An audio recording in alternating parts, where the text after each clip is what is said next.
بسم اللہ الرحمن الرحیم۔ السلام علیکم۔ میرا نام عروج فاطمہ ہے۔ میں ایک لڑکے سے بہت زیادہ محبت کرتی ہوں، لیکن مجھے نہیں پتا تھا کہ وہ میرے ساتھ ٹائم گزاری کر رہا ہے۔ میں اس کے بارے میں اپنے گھر والوں کو بھی بتا چکی تھی۔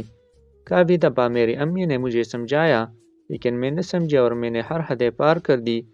اب اگر وہ میرے ساتھ شادی نہ کرتا تو میں کسی کو منہ دکھانے کے قابل بھی نہ رہتی، کیونکہ جو کچھ اس نے میرے ساتھ کر دیا تھا وہ میں بیان نہیں کر سکتی۔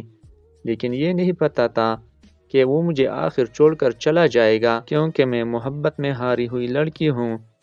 کسی کے ساتھ 7 سال ریلیشن میں رہی ہوں۔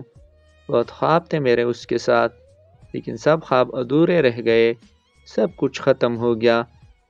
میرے لیے بہت رشتے آئے تھے، اس کی خاطر میں انکار کرتی رہی، اس کے لیے سب سے جھگڑا کرتی رہی۔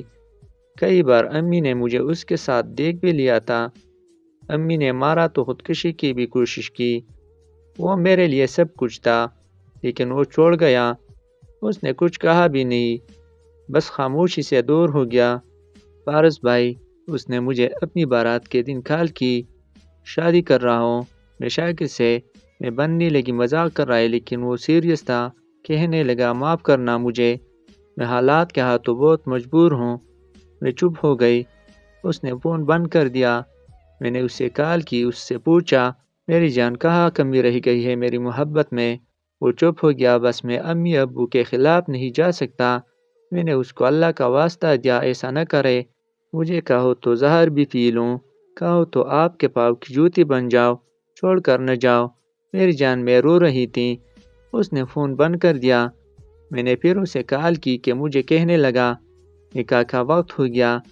میں نے اس سے پوچھا میرے ساتھ کی ہوئی وہ باتیں کہاں دفنا آئے ہوں۔ یوں پاگل ٹائم پاس کرنا تھا تو بتاتے تھے مجھے۔ کہنے کا معاف کرنا، میں خاموش ہو گئی۔ معاف کیوں کرو، کیا گناہ ہے تمہارا؟ بلا سارا قصور تو میرا ہے، پاگل۔ اچھا نو خوش رہنا۔ اور ہاں، محبت میں کسی کو کیسے رسوا کر دیتے ہیں جانتے ہو؟ تمہارے خواب میری آنکھوں میں دفن ہو گئے ہیں۔ اب بتاؤ ان خوابوں کی قبر کا کیا کروں؟ تم جانتے ہو تمہارے وعدوں کا جنازہ میری دھڑکنیں ہر روز ادا کریں گی، میری آنوں میری مسکراہٹوں کو کھا جائیں گے۔ میرا من طوائف کا دامن ہو جانے کا تمہارا کیا گیا ہے؟ میری جان دیکھنا، ہار تو میں گئی ہوں۔ جانتے ہو شاید کہ اب میں اپنے شوہر سے بھی محبت نہ کر سکوں۔ ہر بار محبت میں ہار صرف ایک لڑکی کی ہوتی ہے۔ کل کو میری گود میں میری بیٹی ہوگی تو کیسے اسے کہوں گی پاک دامنی کیا ہوتی ہے؟ میں تو 7 سال تمہاری رکیل بنی رہی۔ وہ خاموش تھا۔ فارس بھائی، کچھ دن پہلے نہ جانے اس نے کہاں سے میرا نمبر لیا، مجھے کال کی، رونے لگا۔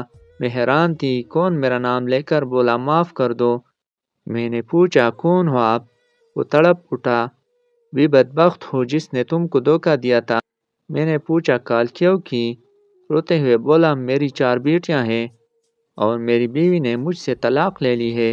وہ کسی کے عشق میں پاگل تھی اور مجھے میری بیٹیوں کو چھوڑ گئی۔ میں نے پوچھا تو میں کیا کروں؟ وہ پیچ پی کر رونے لگا کہ معاف کر دو، اللہ کے واسطے میں بھی ایک ماں ہوں۔ اب میں رونے لگی۔ اس کی بے بسی میں سمجھ سکتی تھی۔ میں نے اسے حوصلہ دیا، اللہ آپ کی بیٹیوں کے نصیب اچھے کرے۔ اور ہاں، میں نے آپ سے محبت کی تھی، اور محبت کرنے والے بد دعا نہیں دیا کرتے۔ اب دوبارہ مجھے کال نہ کرنا۔ میرا بیٹا اب 10 سال کا ہو گیا ہے۔